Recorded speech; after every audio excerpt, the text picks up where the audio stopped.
My name is Russell Hall. I'm a licensed psychologist in the state of Kentucky and associate professor of counselor education at Asbury Theological Seminary. And I also co-run a clinic in our little town, mostly providing supervisory oversight for that. And the title of this presentation, as you can see, is Beauty as a Therapeutic Goal. So in an era where mental health treatment often focuses on evidence-based practice and symptom reduction, this paper proposes an interesting question. Can the experience of beauty play a meaningful role in therapy? We find out the answer to this question by exploring the theology of the early church fathers alongside with contemporary psychological research. This discussion challenges our modern understanding of beauty, tracing its evolution from a transcendent truth to a subjective experience. It then proposes a return to a more holistic view of beauty that recognizes its power to move us toward well-being. This approach not only aligns with psychological research, but also opens up new possibilities for addressing today's mental health challenges. As we navigate this exploration of beauty and therapy, we are invited to consider how aesthetic experiences complement traditional therapeutic approaches, potentially offering a unique pathway to healing, resilience, and spiritual growth. Beauty has long been recognized as central to the human experience. It is a topic of interest across numerous disciplines, each offering unique insights into why we value aesthetics so highly. Psychology in particular has given attention to understanding aesthetic experiences in relationship to mental health. A brief review of psychological literature demonstrates that beauty plays a significant role in human well-being. For example, exposure to beauty, whether in nature, art, or in relationships, elicits positive emotions such as joy and wonder and awe. Also enhances life satisfaction and fosters psychological resilience. Studies have linked regular encounters with beauty to increased ability to cope with stress, reduction in anxious and depressive symptoms, and contributing to a greater sense of meaning to life. Studies also show that engagement with beauty functions as a form of cognitive reappraisal, allowing individuals to shift their focus from negative thought patterns to more positive and appreciative states of mind, including increasing ethical decision-making and pro-social behavior. And we see in neuroimaging research further support for these findings, revealing that beauty activates the brain's reward center and dopaminergic pathways associated with motivation and decision-making. Beauty also activates the default mode network by balancing attentional behavior associated with negative self-referential thought and meaning-making. Beyond personal well-being, shared aesthetic experiences strengthen social cohesion and community bonds. When groups experience beauty together, it serves as a coping mechanism, fostering collective and emotional resilience.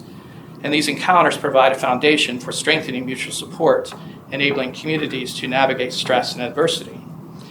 Yet despite the substantial evidence linking beauty to positive mental health outcomes, it remains underutilized in mainstream therapeutic practice, with a few exceptions such as office aesthetics and a few treatment modalities.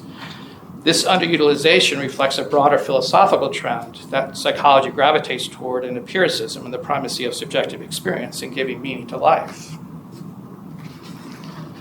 Historically, beauty was considered an objective reality tied to transcendent ideals, particularly in ancient Greek philosophy. Early Western and Christian thinkers like Augustine and Aquinas believed that these transcendent ideals and saw beauty as an inherent quality that reflected divine truth and goodness. Over time, the concept of beauty began to shift from objective ideal to subjective experience. During the Renaissance period, particularly around the 1500s, while classical ideals still held influence, humanism emphasized the role of human perception in recognizing and creating beauty. The influence of René Descartes' mind-body dualism, though not directly addressing aesthetics, contributed to a growing emphasis of subjective experience as the way to understand the world, a trend that would gain momentum during the Enlightenment in the 1800s. During this period, philosophers like David Hume and Immanuel Kant argued that beauty resided in the observer's mind, shaped by individual taste. And by the mid-1800s, psychologist Gustav Fechner introduced experimental aesthetics, applying a psychological empirical lens to beauty. His work essentially grounded beauty in measurable human perception and behavior. At the same time, evolutionary theory framed aesthetic preferences as mate selection and biological drives. Marxist philosophy added economic and cultural factors to shape beauty as a form of power, And by the mid-20th century, postmodern thinkers have thoroughly deconstructed any notion of a universal objective reality to beauty. Theologian David Bentley Hart, in his book, The Beauty of the Infinite, The Aesthetics of Christian Truth, critiques philosophical trends that have stripped beauty of its metaphysical significance. Hart argues that beauty has been renamed or reduced to the name that we give to that which we enjoy without understanding. In contemporary Western culture, Hart observes that beauty is commodified and treated as a product to be consumed rather than a truth to be contemplated. Postmodern discourse often frames beauty as a form of social control, reducing it to power or a tool of power or oppression. And further, in the rush of modern life, beauty is frequently seen as mere distraction or escapism, trivializing its potential to engage us in our reality. In psychology, the focus on measurable empirical data, though valuable, overlooks the aspects of beauty that resist quantification. And relativism has made it challenging to incorporate beauty into therapeutic practice in any meaningful way beyond beauty as in the eye of the beholder. And so given this trajectory, it's understandable that modern psychology often misses the therapeutic value of aesthetic experiences. Beauty has faded into the background, overshadowed by science, by the science of clinical practice. So to truly understand beauty's therapeutic power, we must embrace a broader, more holistic understanding that recognizes beauty as both subjective and transcendent. In contrast to our modernist worldview, the early church fathers understood beauty as a metaphysical reality.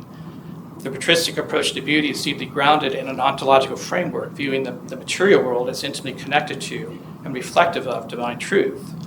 For the church fathers, beauty is not merely aesthetic, it is a form of revelation that invites us to participate and to find restoration through that engagement.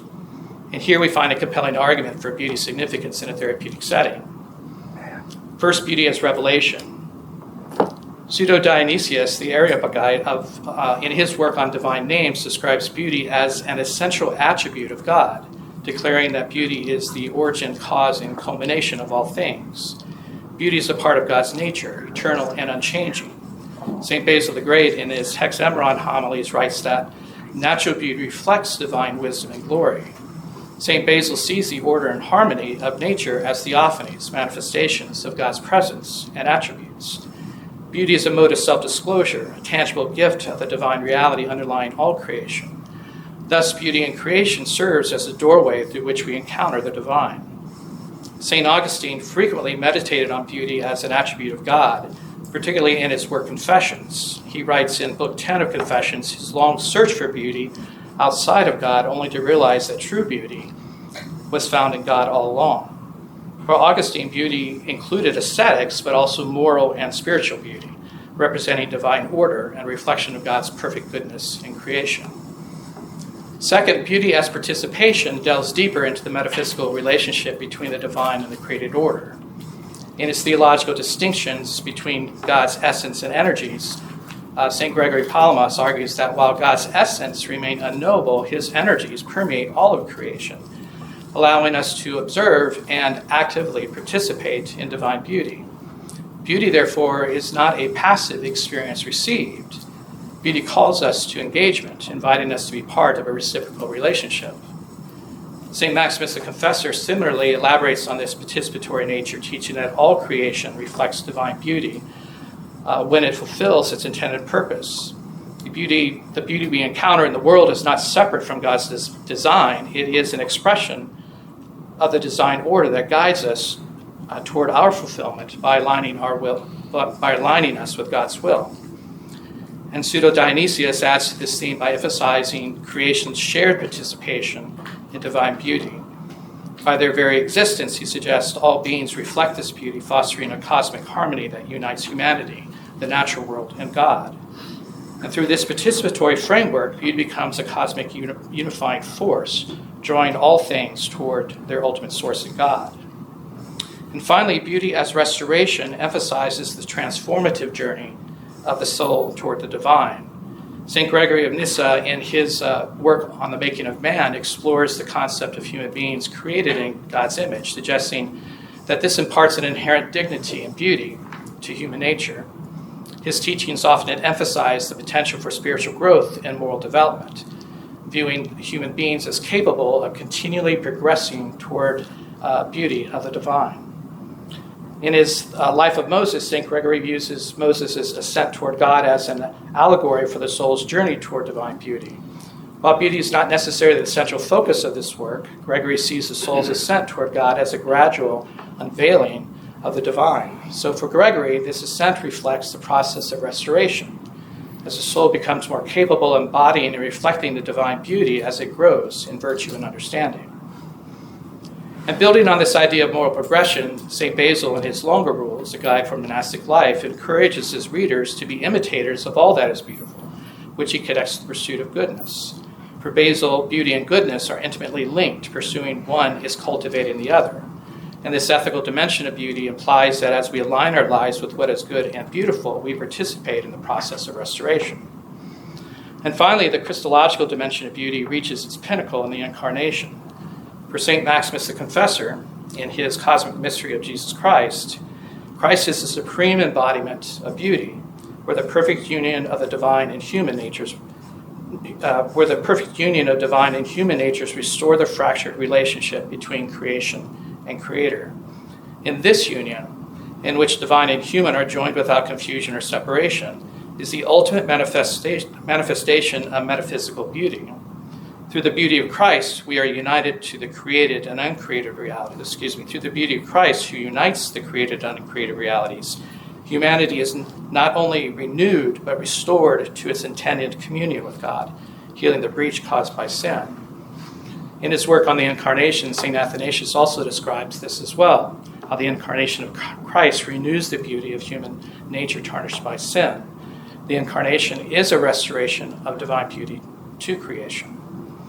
Similarly, St. Irenaeus does not focus exclusively on beauty, but in his theology of recapitulation, the idea that Christ sums up all things in himself reflects divine harmony and beauty.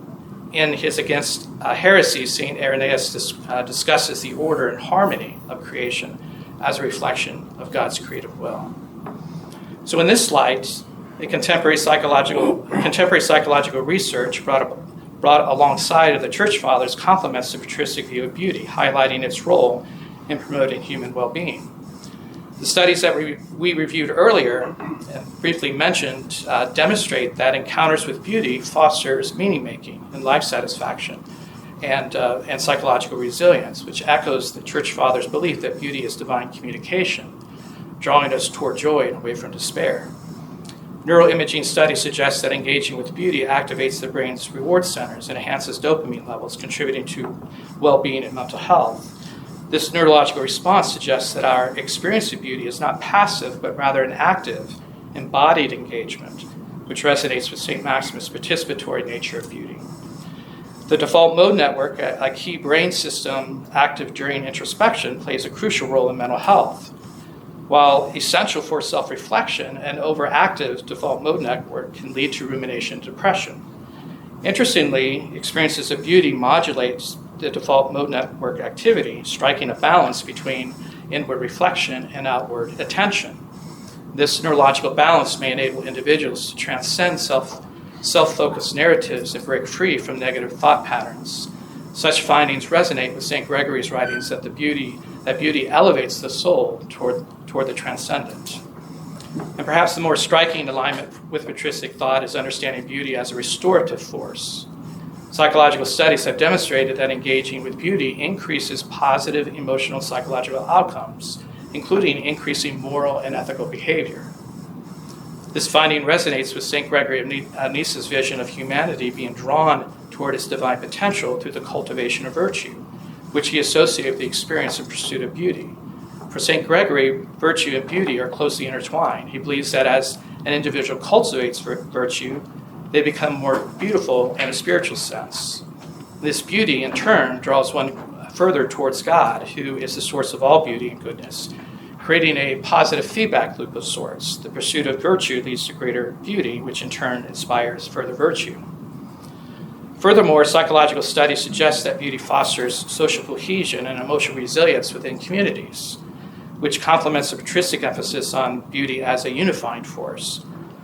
Dionysius spoke of beauty as a cosmic harmony that unites creation in its reflection of divine glory. Similarly, psychology reveals that shared aesthetic experiences strengthen social bonds and provides emotional support, helping communities navigate stress and adversity together. In this way, beauty is a restorative force and a catalyst for community healing. So in sum, the Church Fathers provide a metaphysical context that frames beauty as a revelation of divine truth, a participatory experience, and a path toward restoration. Psychological research supports this framework. Engaging with beauty can have a profound impact on psychological and spiritual well-being. So as we transition from theory to practice, and of course we know that Orthodox theology is practical theology, the therapeutic potential of beauty becomes increasingly evident. And by now you may be able to recognize how your familiar therapeutic perspectives can foster ecstatic experiences with clients in your context. But to discuss a few paths, assessing clients' sensitivity to beauty during the intake process is a practical place to start. By exploring clients' relationships to beauty in nature, art, or music, or interpersonal relationships, clinicians gain valuable insight into clients' emotional and perceptual worlds. Clients' level of attunement to beauty provides a unique entryway into therapy where beauty-centric interventions can be woven into the therapeutic journey, inviting clients to engage with their aesthetic experiences in meaningful ways. The therapeutic relationship itself reflects the moral beauty inherent in love and patience, compassion, and honesty. When clinicians embody these virtues, they create a space for healing and model the beauty of ethical practice and human connection. And this relational beauty fosters deeper therapeutic bonds and allows clients to experience beauty as a healing force in the here and now of the therapeutic encounter. One of the significant insights of St. Gregory of Nyssa is that beauty serves as a bridge to the divine, even in the imperfect states of our clients, unaware of beauty's transcendent dimensions. And St. Palamas comments on that beauty is an expression of divine energy, and when clients engage with beauty, they engage with this energy, whether they recognize it or not. However, helping clients make these connections explicit, encouraging them to see beauty as an invitation to transcendent growth, can deepen their therapeutic and existential experience. The phenomenological method rooted in Edmund Husserl's work and expanded upon in the theological aesthetics of Orthodox philosopher J.P. Manisakis offers clinicians a robust framework for exploring beauty in therapy. Husserl's notion of bracketing, where preconceived notions of beauty are set aside, allowing clients to encounter beauty with fresh, unmediated awareness. Through phenomenological inquiry, clients are guided to explore their aesthetic encounters without imposing limiting judgments, opening themselves up to what beauty might reveal to them. In his book, God After Metaphysics, A Theological Aesthetic, Manisakis develops this uniquely through the concept of inverse intentionality. This idea suggests that in moments of aesthetic encounter, it is not merely the observer who perceives beauty, but beauty itself, or God, looking back at the observer. And this reciprocal dynamic invites a more profound reflection in therapy. What does beauty communicate to the client? How might these encounters be viewed as moments where transcendence touches the everyday? Clinicians can also deepen clients' embodied encounters with beauty through centering practices that enhance sensory awareness, encouraging clients to experience beauty through their senses, and engaging with art or music or relationships allows them to engage fully with beauty. And in this context, mindfulness-type strategies become tools for cultivating a presence attuned to beauty's ability to transform the mundane into the transcendent. So a holistic approach to beauty in therapy considers its impact on all dimensions of life: physical, emotional, intellectual, and spiritual. Clinicians can guide clients in exploring how beauty influences their well-being, relationships, and sense of meaning. And in doing so, beauty becomes an aesthetic experience and a transformative agent that brings coherence to a person's life, helping them to reconnect with their deeper purpose. So in sum, this discussion reframes beauty as a powerful therapeutic tool, understood through patristic theology. By viewing the psychological studies within the Church Fathers' metaphysical theology, this framework offers an approach to addressing our clients' mental health challenges. The practical implications for therapeutic practice are significant. Beauty-centric interventions can help clients toward wellness, resilience, and spiritual growth amid pain and suffering. This integrative approach enriches the clinical toolkit and opens new possibilities for treatment strategies. Thank you for listening.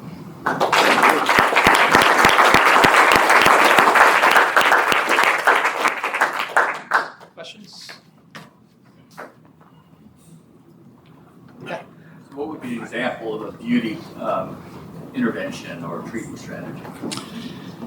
Yeah, I would definitely rely on some phenomenological perspectives where, given that most of our clients are approaching beauty from a modernist perspective, which basically has it laying pretty flat on the earth, metaphorically, from that perspective, you're really asking them to put aside that preconceived notion and then just to engage in that experience, full-bodied engagement, and then ask them, begin to process with them, what's that experience? What are you experiencing in that? As a way for them to be able to lift their eyes up more, if you will, and begin to see something different. But the reality is that all theoretic orientations that, for our therapists who are out here, you have a lot of built-in strategies and techniques where beauty can be interwoven into the experience. It can be explored, certainly, from the perspective of their experience in the world, but definitely in the experience in counseling as well. Because those are beauty-centric experiences, just being in counseling. And I don't know about you, but I've had plenty of clients who in moments would just kind of stop and you see something registered with them and they say the words, "That's beautiful." And in my past, my mind would go to, okay, how do I filter this through my therapeutic technique to be able to pull something out and move somewhere with it, as opposed to seeing the transcendence of what just occurred and stopping there and asking them to explore what that may mean. Okay. You mentioned in your intake trying to integrate and expand on beauty there, like how they view it. Can you elaborate a little bit on maybe the line of questioning that you integrate into that initial intake? Yeah, I think just simply asking the questions. What do you find beautiful in your daily experience? Would be the approach that I would take. And I'm listening, and they're going to be able to connect that to something. But I'm listening for their level of attunement to that. And then from there, I can begin to build off of that, whatever their experiences are. You know, just as a comment, I had a Christian supervisor who I was Zooming with, and this was in my first year as a fellow, and my office was completely bare because I'm a guy. So he asked me, he said, you know, "Are you Protestant?" And I thought it was so clever. And he really, it really pushed me to really take into consideration, the way my room actually looks. Yes. And to put artwork in there and to, actually make it look nice as opposed to, the way the way I live as a bachelor. That's true, and that's the one thing that counselors kind of tap into the beauty part is the aesthetics of their office. They want it to be an inviting, peaceful place. But I think for most counselors, again, that still kind of maintains on kind of our earthly level, if you will. They're only thinking in terms of kind of what's on the ground, as opposed to what possibilities this gives to them experiencing something transcendent in this space. That's a good point. Did you put something on the wall? Yeah, well, I've become so intentional about what artwork I chose, and one of the pieces that I actually think is I really like. None of my patients like. And you make sure you're sitting in front of that in the Zoom call, the next Zoom call. Right. I have just a question, and it's related to this. I'm a psychologist in private practice, and I do faith-based work, but not every client I have is Christian. And I'm really conflicted about putting icons and a cross in my office. Any thoughts about that? Yes. I worked actually in a Buddhist community many years ago. And the administrators there encouraged the staff to share their faith tradition. You know, not, if you have an icon, put it up. If you have a cross, put it up. If you have a Star of David, you know, go ahead. So the next day, everybody started showing up with their stuff. So I'm an interfaith chaplain. So in my office, I have representation of every faith tradition. And people find it very soothing and interesting. So, and they ask about it. So I have icons, but I also have the and a Star of David, whole thing. I know I have icons, but I have mostly for myself. So. Right. Yeah, it's kind of both, right, for you and also for. Once when I was selling, my wife and I were selling our house, the realtor came in and we asked her after she had toured the house, should we take the icons down? And she said, no, it's not like you have them in every room. I'm like, well, actually, we do. She said, oh, I didn't know that. So I mean, sometimes we're very aware and intentional about it, but sometimes people may notice and glance. I have them in my office at Ohio State and rarely get a comment on it. Maybe I'm overthinking it. We tend to do that. Yeah, like I don't want to offend anyone, but I don't think being we have new to orthodoxy, I'm also realizing there's Yeah. like a level of like we are what we are, and we're not. I don't think we need to bracket our faith. Yeah. Yeah. Thank you. Yeah. I wanted to comment to that too. So now I'm in a place that is Christian, and it's life-changing for me. But I've always worked in areas that were very much atheist, and I always had my little icon pins of Christ and the Theoscope was carrying Christ in my coat, and I always carried an icon in my pocket. And the reason why I did that is because I wanted to make myself available for those that need it. The icon in my coat is for my prayer, because I know that I am neither smart enough nor skilled enough to handle the patients that I've given. The icon in my pocket is to be available for whoever needs it. And I carried that icon for, honestly, at least a year. And I gave it to someone who was non-Orthodox or not Christian at all, had not really thought about God in 8 years, I quote her. And she now treasures that icon, you know, and talks to me about it and asks questions. She thinks Orthodox is very weird. But in a way, I thought it was my making myself available for Christ to use me, and it ministers back to me because it reminds me of how to follow these icons, what they mean to me, and brings my faith. So I encourage it heavily, and I always thought that my license would be revoked before I even start practicing, and I haven't. So I encourage you to. Yeah. Did you have a question? They are.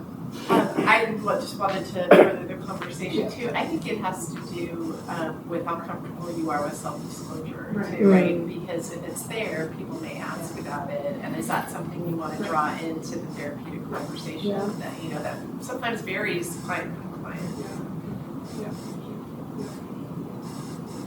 Yes. Did you have a beautiful experience in mind or exposure while you're writing this paper, or like if so, would you share it? This paper has been it's kind of a reflection of a couple years of work of thinking on this. For me, just a couple years. I know other people have been thinking of this longer. Part of it comes from the experience I told of hearing clients have moments in session of saying that's beautiful, or going wow, or something that told me something significant happened, and I used my theoretical orientation to kind of anchor it there and move with it without really recognizing what's actually happening in that moment. So part of it comes from that, part of it comes from Hart's book, and then even some of the other discussions that we had today from Pacis's work on the ethics of beauty as well. Part of it is emanating from that.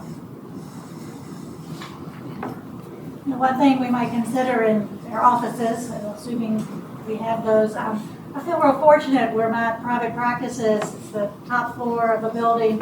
One wall is totally windows, and it faces west. We see the Colorado Mountains and the trees, and when I first got that office, like 30 years ago or something, I thought, oh, this is so nice for me that I get to look outside and, but clients come in and the couch is on the opposite wall and they just love it. And people, anyway, I'm saying it's God's creation. And I think it really has helped people to say, I just love coming to your office. And anyway, it's a subtle way to say, yes, if it's a Christian, I might say, yes, I love God's creation. And we may talk about that. And others, it's just, they do experience that beauty of creation, but they may not, believe who the creator is. Anyway, just something to think about when you look for space. Yeah.